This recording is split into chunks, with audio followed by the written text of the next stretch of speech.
Memory.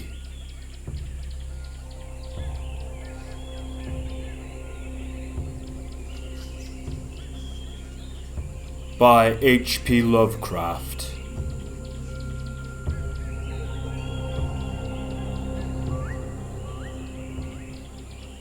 In the valley of Nis, the accursed waning moon shines thinly, tearing a path for its light with feeble horns through the lethal foliage of the great upas tree.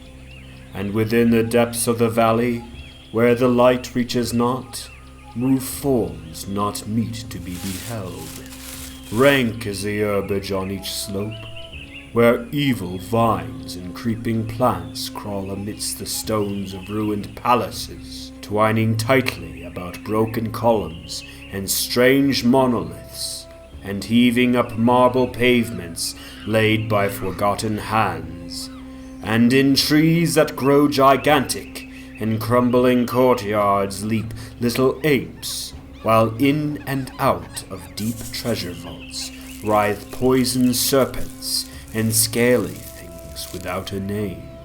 Vast are the stones which sleep beneath coverlets of dank moss, and mighty were the walls from which they fell. For all time did their builders erect them, and in sooth they yet serve nobly. For beneath them the grey toad makes his habitation.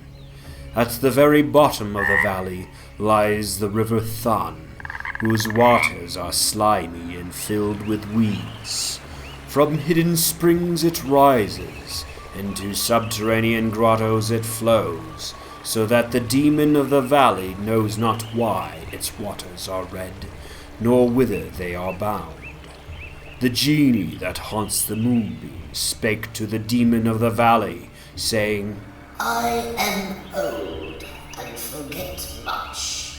Tell me the deeds and aspect and name of them who built these things of stone. And the demon replied, I am memory, and am wise in lore of the past, but I too am old.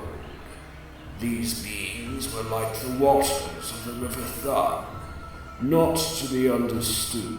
Their deeds I recall not, for they were but of the moment. Their aspect I recall dimly, for it was like to that of the little apes in the trees.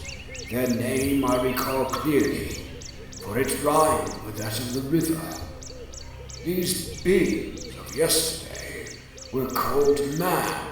So the genie flew back to the thin-horned moon, and the demon looked intently at a little ape in a tree that grew in the crumbling courtyard.